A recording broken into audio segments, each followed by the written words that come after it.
Among us, Sri Ashish Kumar Chauhan, MD and CEO, National Stock Exchange of India. A technocrat from IIT Bombay and IIM Calcutta, he was a part of the founding team at NSE. He's credited with setting up first screen-based trading in India, mobile trading, mutual fund distribution through exchanges, markets from SME shares, satellite telecom, the Nifty index, derivatives trading, and many other modern developments in the Indian stock markets. He is considered as the father of modern financial derivatives in India. Ashish has been fulfilling NSE's mandate of being a frontline regulator that extends well beyond any comparable exchange in the world. NSE today is the largest exchange in the world in terms of the number of orders and trades per day. He has been instrumental in the success of NSE IFSC and in bringing SGX Nifty and GIFT IFSC, which has a pivotal role in Indian financial markets, in line with Prime Minister Narendra Modi ji's vision for Amrit Kal.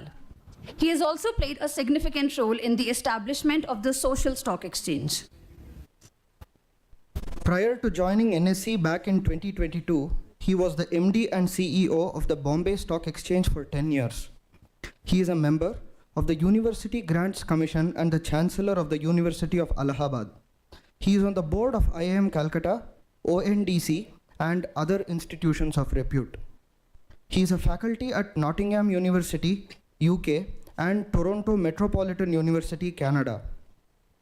He has also worked in the Reliance Group and as the CEO of Mumbai Indians IPL cricket team in its formative years. A book titled Sthita Prajna, The Process of Maintaining an Equilibrium, addresses his life's journey. He has been awarded many awards in India and abroad, including the most influential CEO award by CEO Monthly in 2024, Lifetime Award from Global Custodian at Singapore in 2023, Lifetime Achievement Award in the field of Information Technology by CTO Magazine Istanbul, Top 50 CIOs in the world by Information Week, US, Digital Icon of the Year, Asian Banker of the Year, and many more.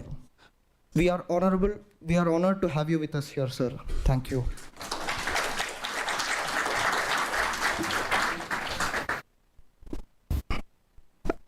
I would also like to welcome our Chairman, Board of Governors, Shri Shishir Kumar Bajoria, who's also the head of SK Bajoria Group, based at Kolkata, which is engaged in diversified activities including the manufacture of specialized refractories for the steel industry, insurance broking, and third-party administrations for health insurance. He is also the chairman of IFGL Refractories. Mr. Bajoria is the vice chairman of the Europe Indian Business Council, an international non-profit association based in Brussels, Belgium. Bajoria is a past resident of the Indian Chamber of Commerce. He has been on the board at Industrial Promotion and Investment Corporation of Orissa Limited and West Bengal Industrial Development Corporation Limited. We are really honored to have you with us today, sir. We would now like to request Shri Ashish Kumar Chauhan, Shri Shishir Kumar Bajoria, Chairman BOG, and our Professor Rohit Dwivedi to start with the panel discussion for the day. On the theme, Developing Agile Leaders, Rethinking Management Education for a Disruptive and Uncertain World. Thank you. Thank you, team. Well, good morning once again. And just reiterating a warm welcome and a thank you to the distinguished panelists here. While we were discussing about the topic of what needs to be discussed, we realized that we're doing this on the occasion of the 18th Foundation Day, and that we should not miss out on this opportunity to reflect on management education and reflect on management education as it is today and as it needs to be for the future. And therefore, we decided that it's important to look at how do we create agile leaders for the future, rethink management education, especially where the world is undergoing major disruptions.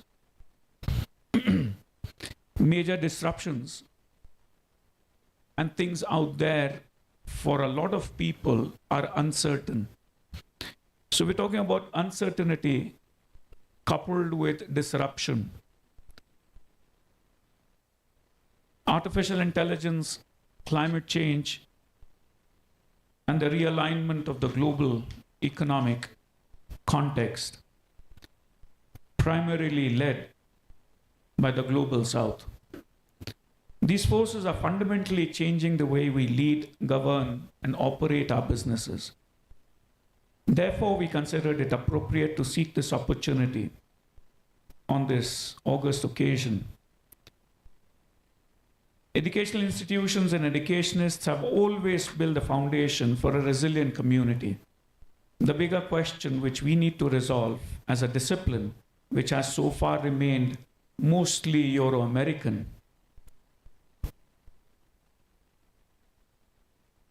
is to how do we start looking inwards and reflect on where we come from and what we intend to do. Pragya, or the Indic wisdom as it is said in English, has always stood for prosperity and contentment, whereas the Western ideals trigger endless growth and needless consumption. And if we essentially remain rooted in our civilizational context, indigenous and contemporary, we need to teach, research, and practice what is best suited for us, managing our collective intents, aspirations, and imposing alien concepts and perspectives will only push us towards being a version of self which we are not, and will not feel good about it. Therefore, with the two of you sitting here, the most prominent of the leaders country today has, representing excellence in leadership, setting standards par excellence, resolving challenges and demonstrating leadership on multiple global firsts.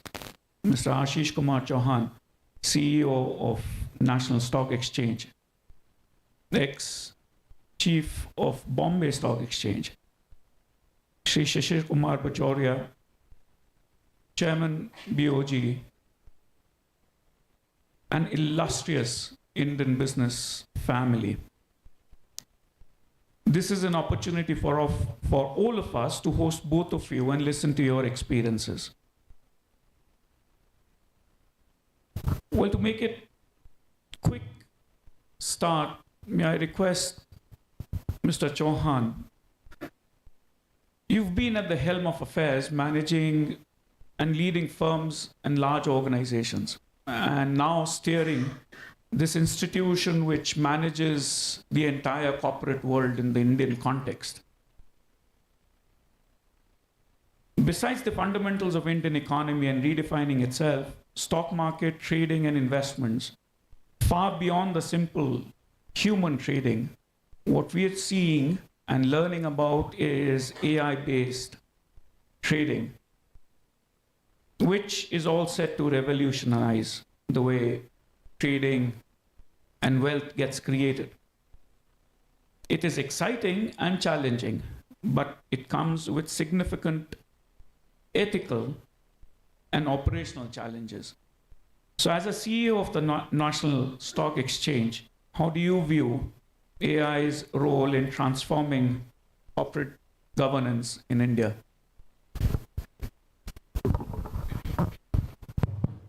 No, thank you. So first, let me thank the Board of Governors, also the Chairman, Mr. Bajoria, and Director, Dr. Goel, for inviting me. I have been associated with IIM Meghalaya on the background for almost 5 years now, when they first approached me to be part of the selection committee for the director himself.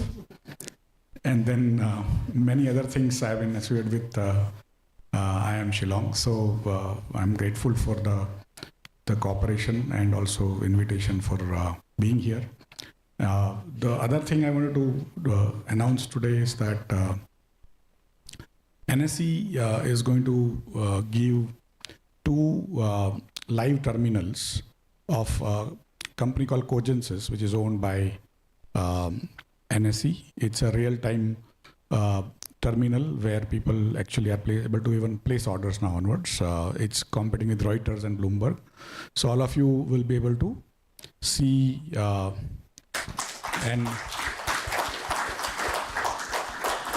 thank you.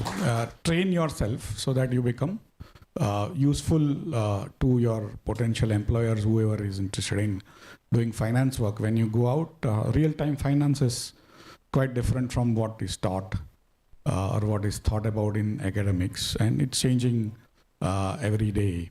And so this will give you an idea of what life is in real ways. And so that brings me to the question of that AI-based trading, how will it affect the corporate governance? Now for me, when I started working on setting up the automated exchange in '92, after Arshad Mehta's scam, in fact, there is a documentary that came about last week, rather this weekend, on November 3, '94, on history of NSE. It was done by History TV. If you go to NSE's or my Twitter account, you will see that documentary details. It's on YouTube. It's around 45 minutes documentary. If you want to see how things evolved over last 30 years. But why I'm taking you back 30 years is that those days, the trading on stock markets, it's a very organized activity, unlike other markets. You go and buy vegetables, that's a market. Market for education, where delivery is currently happening, where you guys are the buyers of the services of education in a way. And so there are various types of markets in the world. And the markets for stocks are actually markets for the trust. Because you put in money in a company's share, you become a small shareholder, a small person who has a small claim over the profit of the company. And it's a great concept. Some other day, when I teach that class on how the evolution of the framework of business happened, but today just we'll discuss on the market mechanics. That markets are organized activities on stocks specifically, and they used to happen on a floor. So Bombay had a floor called Bombay Stock Exchange, and then Delhi had, and Ahmedabad had, and they were all 100-year-old floors in 1992, and Calcutta, they were all 100-year plus floors. And then we had new exchanges like Patna and wherever, Kanpur, and literally 22 exchanges were there, and they were all floor-based. And then we said we will set up a screen-based exchange. Now, again, there are a variety of screen-based exchanges in the world. Those days, the screen-based exchange mean NASDAQ, which had just started in around 77, but it took off later on, where they used to have a screen, you could see the prices, but when you had to trade, you had to call up the person. Now, when we started working on setting up of NSE, India did not have telephone lines. It took 5 years if you had applied to, even in city of Mumbai, if you applied for a telephone line, it would take 5 years to come to your house. And most times it wouldn't work because the linesman would ensure it doesn't work unless you bribe him. Right? In that context, how do you set up an automated exchange which is going to match orders on screen? Nowhere in the world it was there. And so we visualized, we set up a satellite telecommunications, and the same questions which he has currently on artificial intelligence, they were being asked to me, saying how it's going to change, what will happen And that floor used to have around 1,500 people at any point in time, around 50,000 square foot floor. And they used to make a din, tremendous noise. Even if you see my documentary, if you have time, look at it. Even for entertainment, it's a good entertainment. But people used to literally take out your clothes. I mean, they would tear your clothes apart if you did not trade with them. And literally, you will have fisticuffs and stuff like that. But only 1,000 people were excited, and they were in, because even those days, they used to, all the fun has gone from trading, because the fun was only for 1,000 people. Everyone else was just actually at most a watcher or an observer, right? And nobody knew how it happened. This was sell, this was buy, this was like 10, 20, 30 like that. And nobody knew how it happened. They traded on a good day, or rather the best day, they traded 10,000 trades in a day on Bombay Stock Exchange floor. And just to settle them, because at the end of the day, you have sold somebody 100 shares, and that guy has written 1,000 in his book. So it will take like 60 days later on to just figure out whether we actually traded what at what price. And then settlement will happen after some time. It used to be a kind of a very tedious process, but people who were involved used to be very impressed by it. And they used to control it. They wouldn't allow you and me to go on that floor or become, because it was all sort of a caste-based system and a very parochial situation. So when we made that screen-based trading system, we had a line of the members wanting to become members, but because Bombay Stock Exchange was not giving even membership to Calcutta Stock Exchange member, ask him. Coimbatore Stock Exchange member. They were only related by caste only from that place. All others have to be their subservient sub-brokers.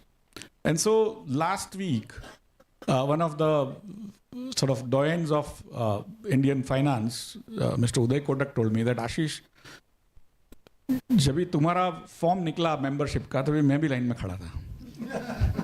So why I'm telling you this is, that's how life changes. And once NSE came about using SATCOM and all, without, I mean, the country which did not even have many computers, not many telephone lines that are working, suddenly went into a space age. It was like a sci-fi movie. It happened, and it's still a sci-fi movie for most of us. We keep on raising questions like this, that what will artificial intelligence do to corporate governance? Because we don't even know what it means, right? Because it's still, we take English books coming from Western guys telling us what is happening in the world. We are like few light years ahead of them. But what is taught in IIMs is still basically that Western book, right? So that is where, why I'm giving you all this information and detail, even this Cogensis terminal, is that it's changing so fast. And within 11 months, in 94, November 3, we started Diwali evening. And within 11 months, NSE became larger than BSE. It was unheard of in the history of humanity then, that a 130-year-old brand will get captured and go beyond by a new automated thing of anything. It was the first fintech of India. It was also the first IT company of India, actually, which was in public. Because everyone was using it. It gave India confidence. That's what brought India where it is today. It also changed India's banking system. Because same SATCOM which I set up, satellite communication terminal, banks became, they set up ATMs using that and stuff like that, right? And then we started using depositories. So that's part of the documentary. I won't bore you with that. Take a look. But then there were finally two exchanges remained, because all other exchanges could not handle the cost of running computer systems. And one single floor for all 140 crore Indians. Why do you require 1,000 people having a floor, right? And so now everyone on a mobile is able to trade. And slowly, these two exchanges remain. There used to be people who used to sit in pairs, and they kept on trading. So in November 3, 94, I had 100 terminals in NSE office that were set up for brokers to come in. So one old man came from Bombay Stock Exchange. He came with a young boy who was trained by us. And he sat there. Next day he came. The fourth day I asked him that, uncle, why aren't you going to BSc floor? You are supposed to be very big there. Why you are coming to NSE? He said, son, I have become very old. And nobody listens to me now. And I actually fall down when those guys sort of push me. Whereas here I come in AC environment, you give me office. And this boy does what I tell him to. Why should I go to BSc? So then I realized people who don't know technology also use technology. It is not necessary that they have to have that understanding of how to get to use that technology. It's like I may not know how to drive car, but I use car because I sit in Uber or whatever, right?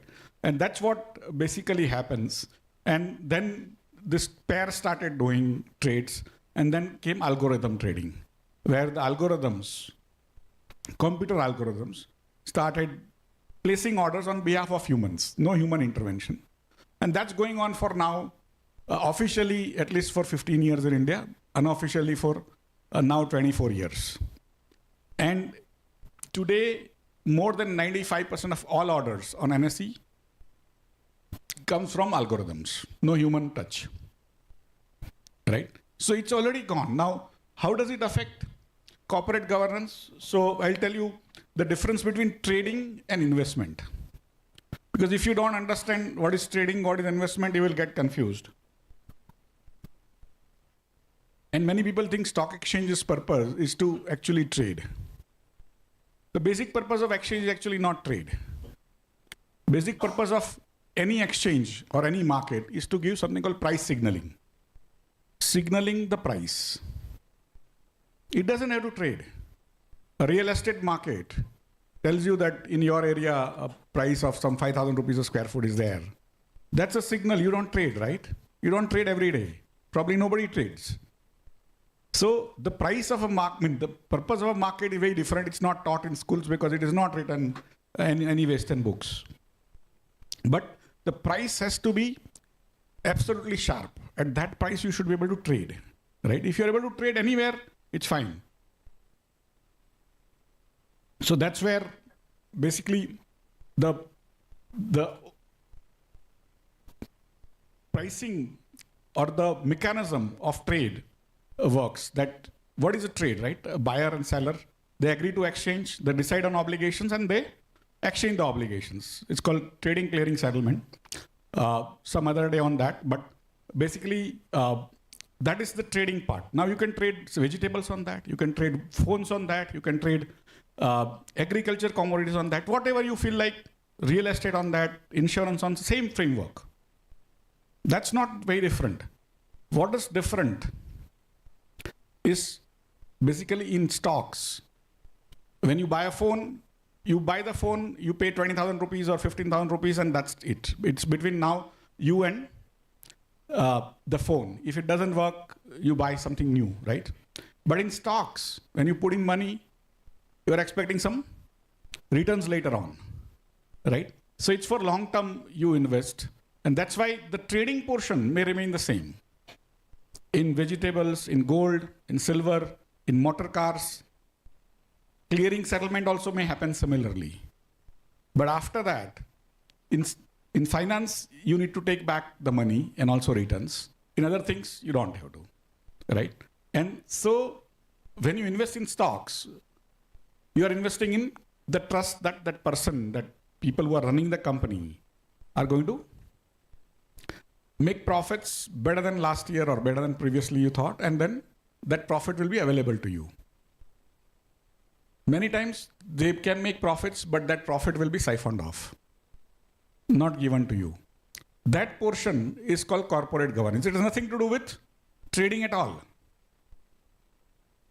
And when you invest, you are investing saying that this company will do better than what it has done before.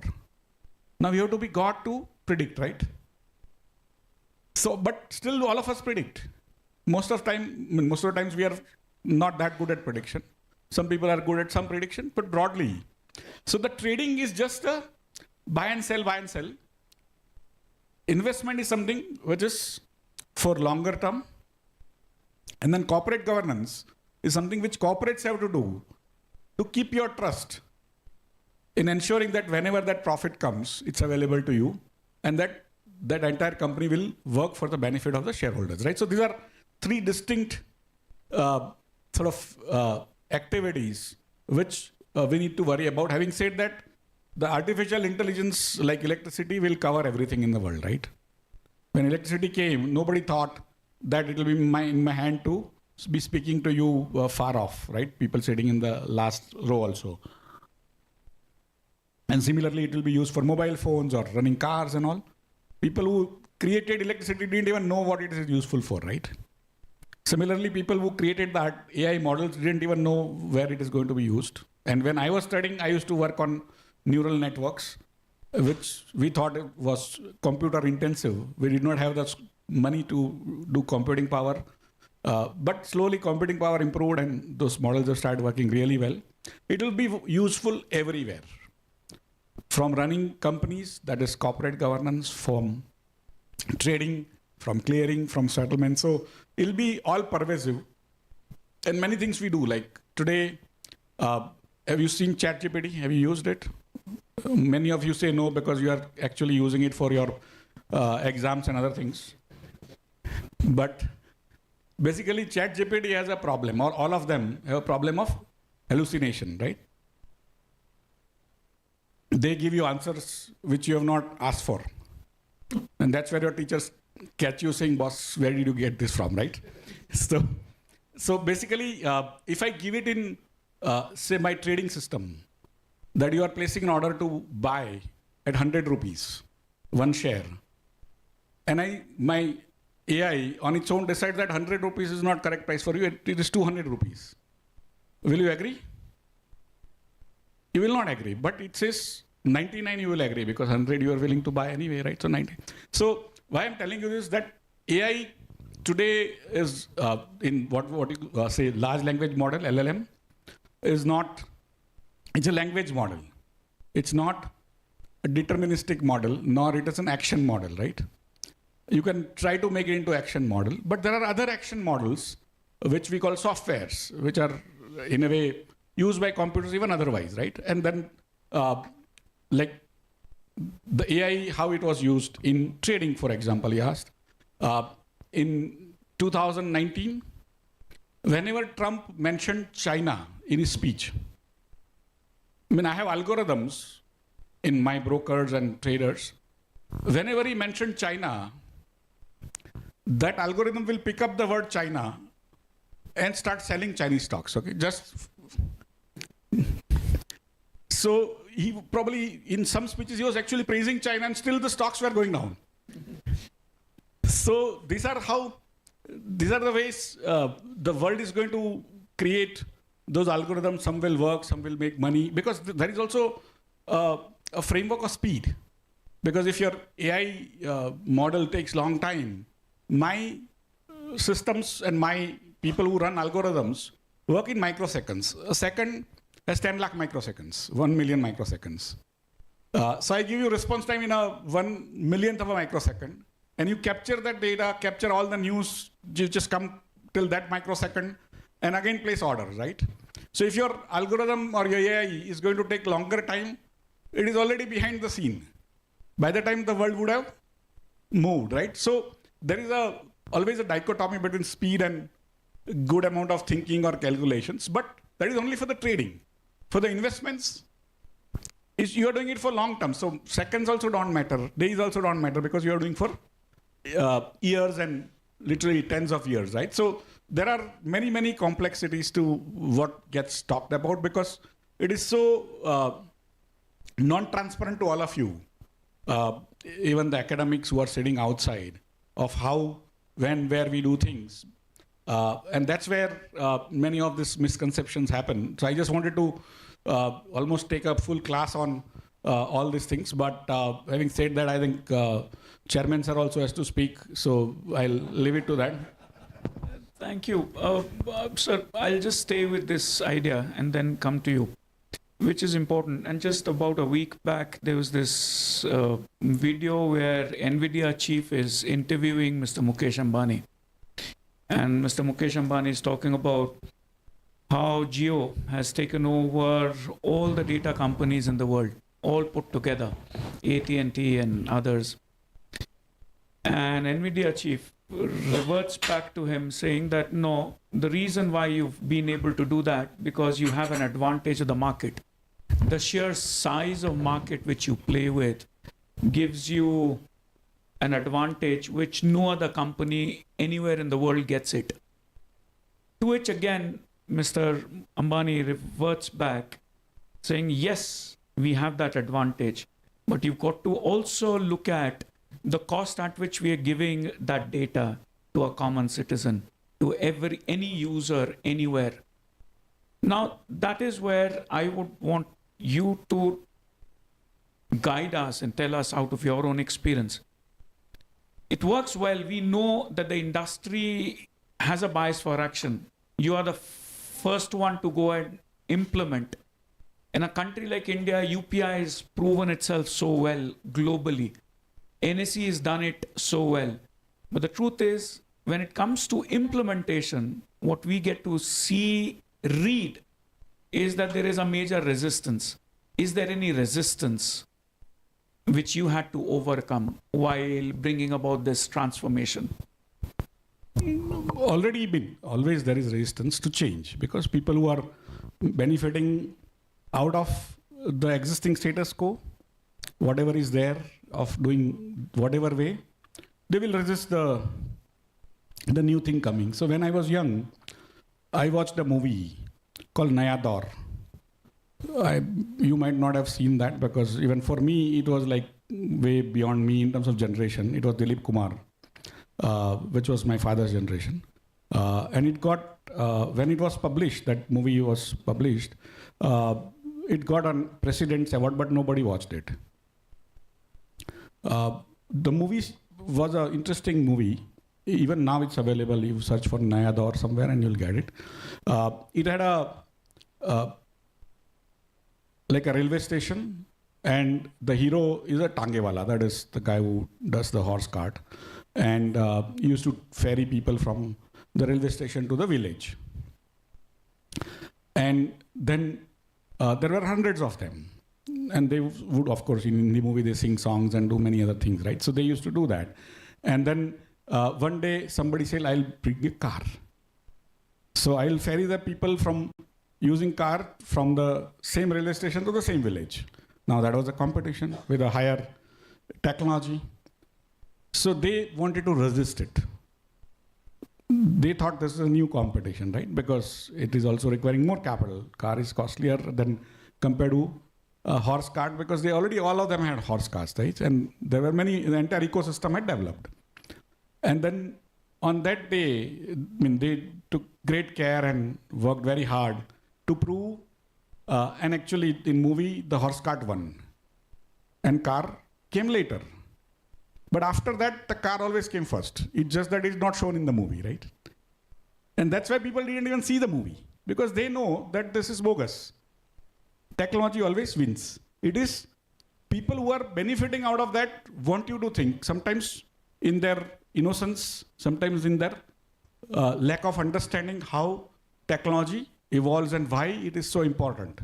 And that's where the resistance will always be there. I got even death threats when I was setting up. I was 24 years old when I was setting up NSE, and I was getting the death threats that you are taking over our business, or what you are setting up is going to take up our business. And so since then, it's going to happen. Any change will be resisted by everyone, but that doesn't mean that the change will not happen. Change will certainly happen, right? So when I joined my job in 1991 in a place called IDBI, the first thing I was exposed, my entire organization is about 1,000 computers. It had a lot of money. It was the largest institution in India those days. It bought 1,000 PCs. They were all in those white plastics. Nobody used them because nobody knew how to use them. But all the officers used to sit down every day at 9 o'clock. They will come, and they used to be on strike. and they will not allow me to also go in. So that strike thing, even now when I go to IDBI building, some people are still striking on similar issues, right? Because automation was thought that it will take over bankers' jobs. From that 91 vintage and 2024, Indian banking now employs at least 100 times more people in banking. But they do 10,000 times or 1 lakh times more work, more transactions than India was doing those days. Automation technology will always win, we like it or not, but resistance will always be there. So don't be ever sure that there will not be resistance. There will be resistance. There will be politicians who will come up. Even you might have heard of in parliament or against UPI. Some of the most erudite and foreign educated Harvard people in Indian parliament said that who in India will have ability to transact with mobile phones, right? Now, same guys will not even touch that subject, right? Why I'm telling you this, technology is the only change that happens in the world. It'll always win. And it will always be resisted. Because people who are managing it, getting benefited, they don't want it to happen. Or they want to happen it slowly to their benefit, not for the benefits of all, right? But slowly, I have a TEDx speech, which I gave probably 7, 8, 10 years back. It's still there, on the role of technology in human life, how waves of technologies come, how it changes, how it brings revolutions, and things like that. And so it'll continue to have resistance, don't worry about it. But ever, if you think you can stop the tsunami of technology, don't even try. Flow with technology. That is the only answer I have. Every time anyone has resisted, they have failed. India resisted for last 2,000 years. It was the pioneer in technology of all. That includes invention of zero, decimal system, metallurgy, medical, surgery, everything was invented in India. And then we thought, now no new technology. Everyone came here, learned from us, developed more, came back and subjugated us. Those societies that range, or those individuals that resist change, are doomed to fail.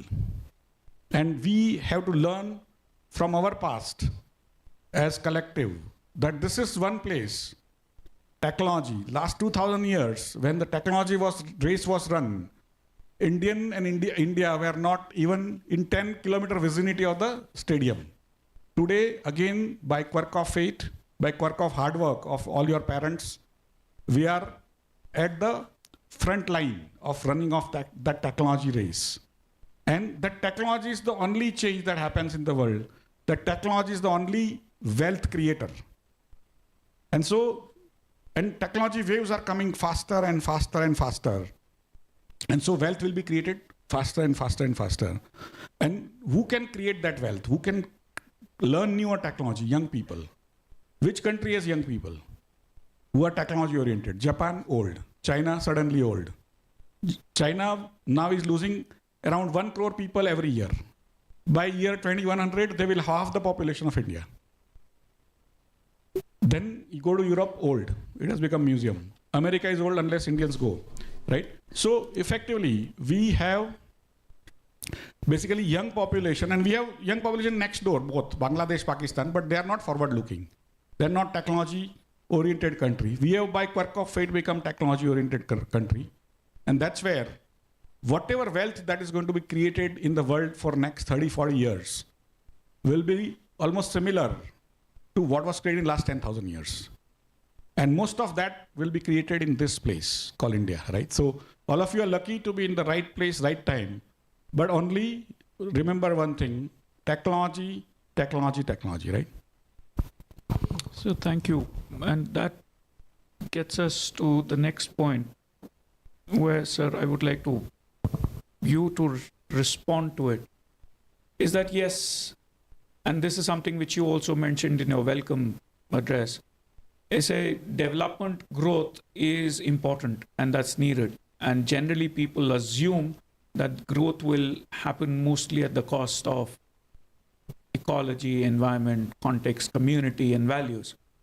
And that is where, as an industrialist yourself, as somebody who's a connoisseur, somebody who appreciates life at large so well, and as a board of governor of an institution like ours, what do you think management education needs to learn from business leaders who are down there working? And this I'm saying in the context of that there is no undenying of the fact that climate change is real. That as a country we have a commitment, and it was the global south argument which made an impact, and too much to the extent that the finance minister did come up with an amount in lieu of the climate financing which India needs to receive.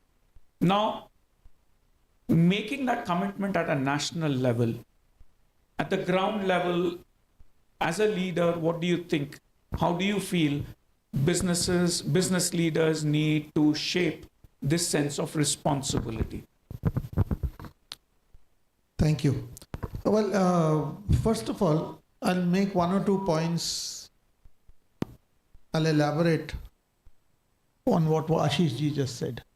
Ashish ji, when you spoke about technology being resisted, I come from a state where the own state government in power, the chief minister along with its full cabinet, sat outside a bank resisting introduction of computers.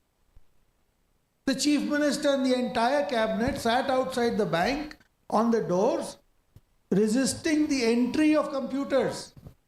Nokri chala jayega. I come from that state.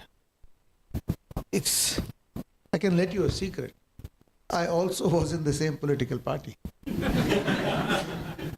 I did not subscribe to that. But listen, the same theory is now going about artificial intelligence. People are saying artificial intelligence will be a disruptor. Disruptor can be positive and negative, but people highlight this as negative, that isse nokri chala jayega. These are only enablers to take you to a higher platform.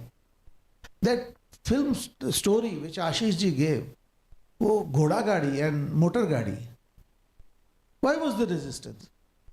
अब इतने घोड़े हैं, तबेला है, उतने लोग हैं, उसका क्या होगा? Are we going in bullock carts? No. Is the country going backwards? Is the country Yes, in a populous country, we will always have the challenge of employment. So that brings me to, from our institution point of view, it's a management institution. We have to focus on people, youngsters leaving out when they graduate and they leave the portals. Getting an employment is a very important aspect.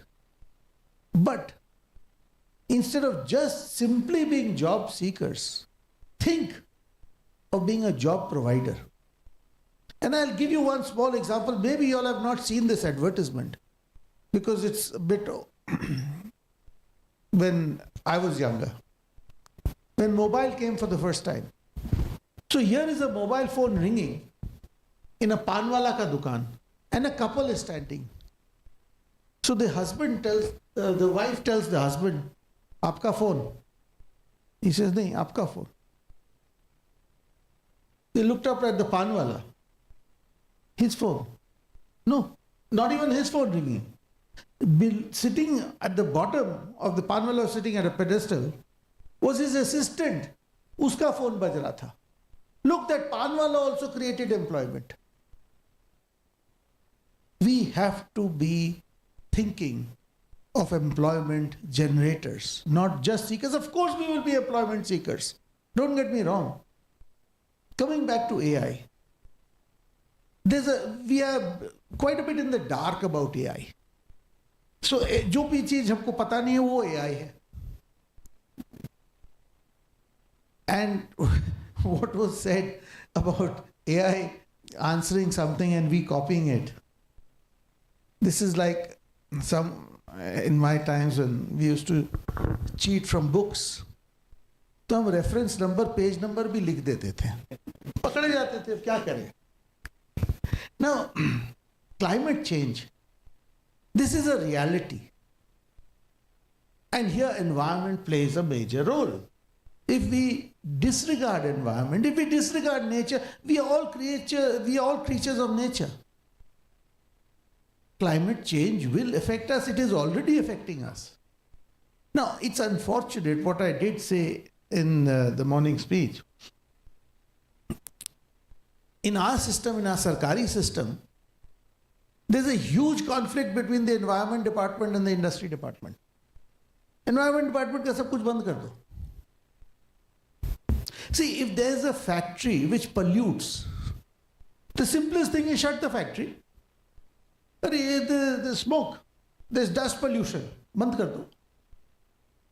A little more difficult but long lasting and which will be profitable to all is study where the dust is coming from. Why can't we stop that dust?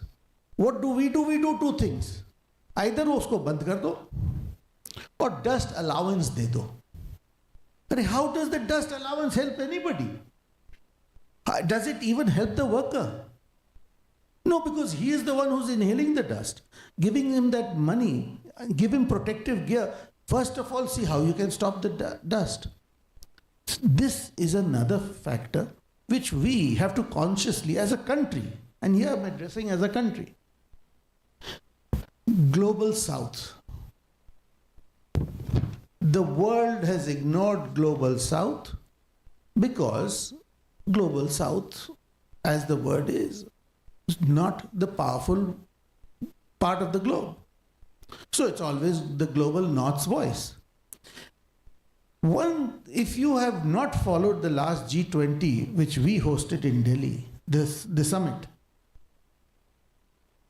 on that day, at the initiative of our Prime Minister, Global South, Africa, the continent of Africa, which is very much the main base of Global South, got a permanent seat in G20. Look, till now, G20 always had the European Union. Oh, European Union has a seat, plus countries of Europe has a seat. We got the African continent as a permanent member on the G20. You'll say, well, how does it matter? It matters. The world will come up. The whole world will come up if everybody comes up, not just a few. And this is where we, and I would say, because of the leadership of our Prime Minister, we took the initiative. And I can let you into one thing. Before the summit, we as a country, we went and met each and every country of the Global South. Each and every country, because they would not be in the summit. So that is how just the thought of the Prime Minister which got us the leadership. And this is where we'll flow. Going back to disruptions. Some disruption, according to me, is in your mind. Have we ever, today all of us, Uber mangalo, Ola mangalo? It's very common, na? So where did this Uber and Ola come from? Now just think of one thing. We have come to a point we don't even think. Otherwise, you would say, taxi ले लो. अब taxi कहाँ मिलेगा? अच्छा, किसी दोस्त से गाड़ी मंगवा लो, वो उसका गाड़ी खाली है क्या? Everybody can't have the luxury of owning a car. Today, कुछ नहीं, वो ऐप में लगाओ, Uber आ जाएगा, Ola आ जाएगा, अभी तो मोटर बाइक्स भी हैं. So where did this come from? It was just the thought of one person, no? Go back to the Gangotri of Uber and Ola. It was just a thought. I call it disruption. It's a very positive disruption. Disruptions are positive, disruptions are negative. Ashish ji was talking about the floor base. Sir, when I first time walked into BSE, we were coming up with an IPO, so some brokers took us. So those were the days, was complete floor and complete mayhem. So when we were entering, and you know, your access to information was hardly there. So this person, broker, taking me in, आज market बहुत तेज है. How do you know? आवाज बहुत जोर आ रहा है. So those were the days. And what he's saying, I have been to the floor of Calcutta Stock Exchange, sir. Kapda phatna was not abnormal. And there used to be counters, each company count. Oh, kapda phatta tha. Today, you can trade anywhere. On your mobile. Now, we have come really, really a long way. And before I go back to Professor, corporate governance, Ashish ji covered. Sir, corporate governance has all the positives, provided you do it with the idea that it has been formed for, not a tick box. Unfortunately, sir, I think you will agree, many companies follow corporate governance as a tick box. Don't do it as a tick box. If you do it as a tick box, you're only fooling yourself. Do it for the purpose. Just think why this point is being done. And if you think something is wrong, resist it, argue it. Either you will change or the system will change. Sir. No, before he takes up, I'll tell you two climate stories so that you understand. For me, geopolitics eats everything else for breakfast, including economics. So worry about geopolitics, okay? But that is not the story. Story is 100 years back, in 1920, what was the biggest climate problem in Europe, or specifically say London?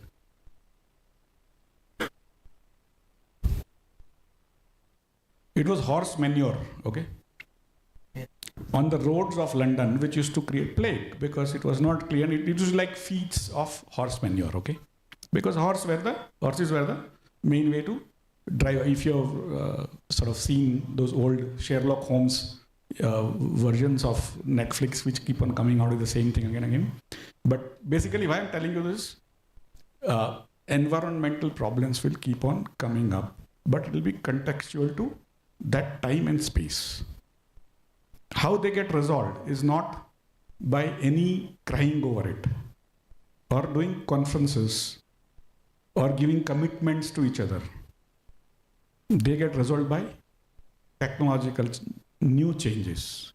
It brings us to technology. Second part is, till the time technology comes, you can use the argument, which is emotional, for stalling other people to reach your level of prosperity. So, in some ways, Europe, US, they use a lot of carbon for heating their houses to everything. And for not today, but 100 years or so. And they've added a lot of carbon. They continue to add per capita, probably 100 times more than Indians do today. I went to Germany in 1997 to search for the new trading system for derivatives, which I was setting up for NSE. And my host was a Deutsche Börse CEO. He took me on a kind of a trip on River Nile.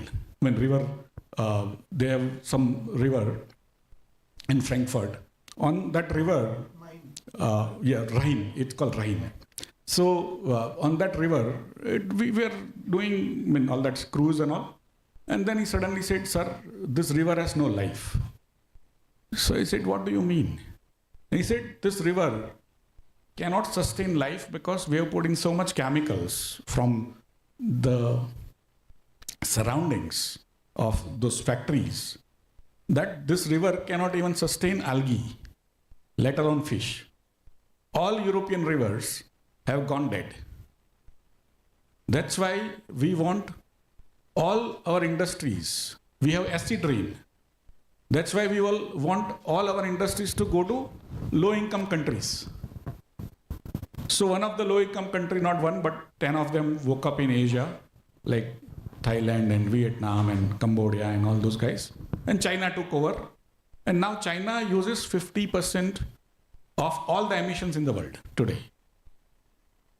Nobody cares, nobody commits. Nobody wants to stop China's material. It is people like me and you giving commitment. What Europe is saying, or what, especially Europe, that I have not had a control over my food. So now I have become 200 kilo person.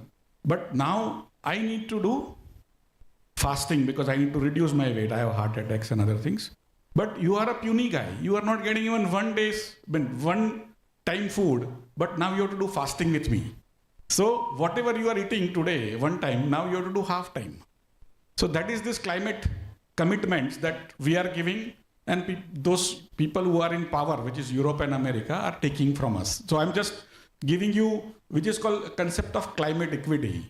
It is not being discussed by academics, by nobody. Why I'm telling you this is, it will continue to come up, that this is large part of this has nothing to do with climate. It is more to do with saving their jobs, bringing their jobs, stopping you from doing things and stuff like that. So be aware, be very clear, but answers will be coming out of the solar, battery backups, hydrogen power, which will be again technology, not this commitment. They have given commitments of paying some $100 trillion from global north to global south. One paisa has not come. It will never come. It's a basically commitment yours, mine is right. So be acutely aware of this geopolitics part, but all the papers come from Europe. We have to send our papers in those journals which they will not pass unless we sort of sing their songs in their language, right? That's why all our researchers will keep on telling us that no, climate is a danger, which it is. But we have to solve our problems our way, using new technologies. Because we also don't want to sit in bad traffic, bad air. We also want good air, right? But it will have to be solved in a different way. If we don't understand, still we have to, because life is like that, you have to still defer to those people who have power, who have money. We'll have to still comply, also take other people along to show that we comply. But be acutely aware that there are differences and there are differences, right? So, sure. Thank you. We have very less time because Mr. Chauhan has a flight to catch. Would there be any couple of questions from the students mainly, please? And you've got to ask. It's an opportunity. Yeah, please, go ahead. Speak like a politician, जोर से बोलो. Regarding further technologies that are currently evolving. So that is blockchain. So my question is regarding the different applications that are known worldwide and are being used. And recently India also has started the use of blockchain in many of the different technologies that have been coming up. But still there is a skepticism regarding the trade of the cryptocurrencies. So like what is the opinion that that is there from the like stock exchanges? What kind of changes do we expect in this domain? it's an interesting question, and usually this comes in different ways. It is called propaganda and mind shaping, right? So you start with blockchain, and then you think blockchain equal to cryptocurrency, right? And now that Donald Trump has come and he has been funded by Elon Musk and other people who have been wanting to do cryptos, and Donald Trump has himself come out with his own cryptos, and many, right? And some of them are now claiming he is not actually fulfilling those commitments. Probably he might after becoming president. But basically, what is a currency, right? Cryptocurrencies are neither currencies nor anything, right? So it's a make-believe. I can print, say, currency at home and say this is crypto. And if you like it, when I was young, I used to play a game. I'm basically from vernacular medium, so we used to call it Vyapar. In English, it's called monopoly game, right? So you have this small little money that comes, right? And we used to play those 10,000 rupees and 20,000 rupees and stuff. Imagine now I was playing my house and you were playing your house, and then we start exchanging our monopoly money, and then we increase our those little prices from 1 lakh rupee to 5 lakh rupees and things like that, right? So basically it's a make-believe world. It's a random number of any type, which you can come out of any other series also. So broadly speaking, when you compare, it is people who are, some of them have made huge money out of thin air into cryptocurrencies by selling it to other fools. And then in stock market, when you invest in stocks, what is the promise? Promises the part in or share in future profit of the company, right? That's how you think if the profit is going to go up, your share will go up, so price will go up. In crypto, what is the promise? To find the next fool, right? At higher or lower, but at least there will be some fool sitting, and more such marketing even in IIMs is an interesting thing. The second part is blockchain. There is no such solution which blockchain today can give, which has already been not done by other technologies. So it is just a make-believe world of people who have made money out of that crypto, which is basically used to be, have you seen those old Hindi movies where those gold smugglers used to have 10 rupee note, half cut, and then that guy will come and give that is crypto, okay? It's a drug dealer's money, smuggler's money, right? Now it has become mass, so everyone wants to do drug dealer's money, right? And now it's becoming mainstream. Even American president is talking about it, right? Or future elect president. So for me, there is nothing there. That doesn't mean you can't make money out of there, right? A lot of people make money out of scams, right? As far as you can find the next fool, try doing that. But sometimes you may be left with the baby, right? So be acutely aware. Today, 7 or 8 years back, Australian Stock Exchange declared with a pomp. And a lot of people with money in blockchain and cryptos announced that these guys are now going to lead stock exchange in the world. And they will be able to do settlements next day. I suppose I do settlement immediately, microseconds. What can blockchain do? But they tried last year. Australian Stock Exchange declared, and every year they used to declare that we are going to launch now. We are going to launch now. 7 years, they launched nothing. 7th year, they stopped. They declared that we can't do anything with blockchain.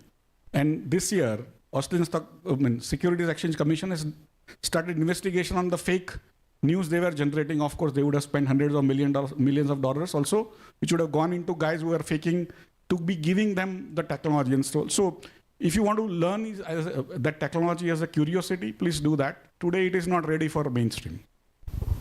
Thank you, sir. One small addition to what Ashish ji said. Okay, if I say this in Hindi, it's on a very lighter note. मैं एक दिन सड़क में जा रहा था, एक आदमी खड़ा था, आशीष जी, उसके हाथ में कुछ अखबार थे. आज का ताजा खबर 6 आदमी बेवकूफ़ बन गए, आज का ताजा खबर 6 आदमी बेवकूफ़ बन गए, आज का ताजा खबर 6 आदमी बेवकूफ़ बन गए. यार ये क्या खबर है? तो मैं पैसा निकाला, दे दिया. एक अखबार लिया, जैसे मैं लिया, आज का ताजा खबर 7 आदमी बेवकूफ़ बन गए, आज का ताजा.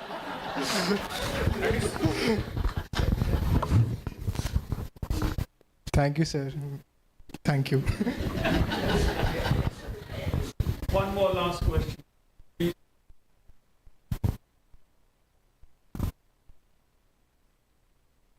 Murmurs are happening to forming the question.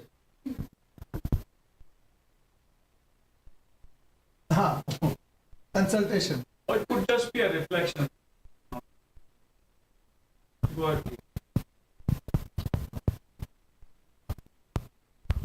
Hello, sir. My name is Himanshu Dikshit. As you said that 95% of the trading is algo trading, do you think that because algo trading is more on the side of technical side, normal retail investor, does he have any place in this market, or are we just trying to be here? No, again, see, many times you think if you are in the race of speed, that is for trading, you don't count there, right? But if you are for investments, you count there, right? So it's like a game. You say a game is, say, basketball, then you require great height now. Of course, even the smaller people now make benefits because all are tall, so the shorter guy actually nowadays makes a dent in basketball also. But broadly, depending on what you want to do, if you want to do investments, if you want to study a company, analyze, invest for long term, that 1 second doesn't matter at all, right? 1 microsecond doesn't matter. So don't feel disheartened by somebody else's prowess in some other thing. In cricket, for example, somebody might be good at batting, somebody might be good at wicket keeping, somebody might be good at spinning the ball right way, left way, and stuff like that, right? So basically, if you are good at something, try continue to do that. Use as much technology as that is possible at that point in time, and also add more technological stuff. It will continue. So I don't think that humans have no role to play in investments. Trading, at least you can be a good programmer and start algo trading, right? So if you want to do trading, that is right. And so there are many ways. You can be also an employee. You don't have capital. You can be employee of a broker or an algo trader and and nowadays they give you share of profits and all. And of course, losses are theirs. So those are the kind of things you can, I mean, there are many ways of doing. If you're good at something, there is no end to it. But if you think that just because I have got educated, got entry into some great institution, and now I can speak good English, and now it's a world's responsibility to make me $1 billion person, bas galat se bhi mat rehna. Every day you'll have to wake up and run like mad. Right? Today you think Mr. Modi's life is easy? He works harder than all of us. You think Mr. Ambani's life is easy? They run at their place, you run at your place. But if you don't run, you're out of the race. So if you want to be in race, you have to run very hard and use your brains every day. Thank you, sir. I think it's a strong note for us to call it a close. And for me personally, what's been the major takeaway from this, from the kind of pitch which both of you made, that what we're dealing with is a wicked problem. If we were to try and catch a solution on one end, it would leak out from the other, and therefore it needs to be examined on both the sides. And the most surprising fact, listening to you, one of those few individuals in the country today who swears by technology and the kind of power which technology brings in to resolve so many of our national problems. They say, just because there is something which is up there, more fashionable, and some people are talking about it, do not stand up and start running after it. Assess your own values, your own fundamentals are more important. And that is something which you propose. While it's important that the perceptions are changing and we need to be very cautious of those changing perceptions, looking at how this technology which is coming in the form of AI may get swayed by the inherent biases. You know, if Trump says China 10 times, then the AI algorithm would react to that.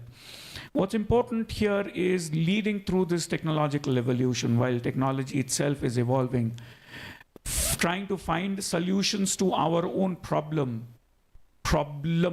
not only on the floor of the stock market, but also education and employment.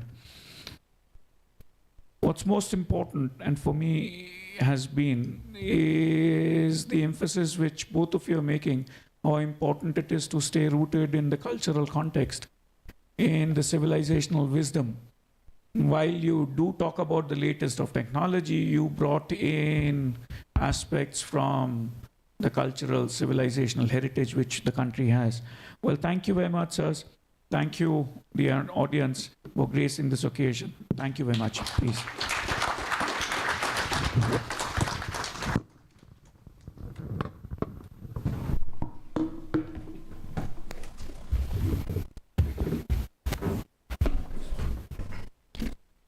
We thank our esteemed speakers for sharing their insights and leading this discussion with us today. We would now request Sri Shishir Kumar Bajoria to felicitate our eminent speaker.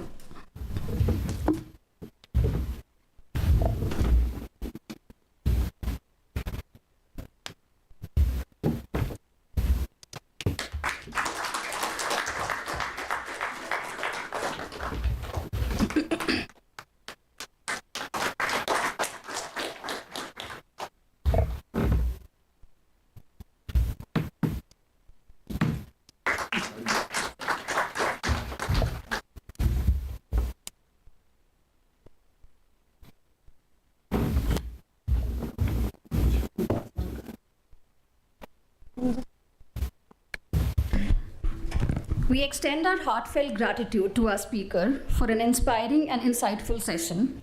We also thank our esteemed faculty and the student community for being such an engaged and supportive part of this event. We look forward to many more sessions like these. Lastly, we congratulate all of us on completing 18 years of academic excellence.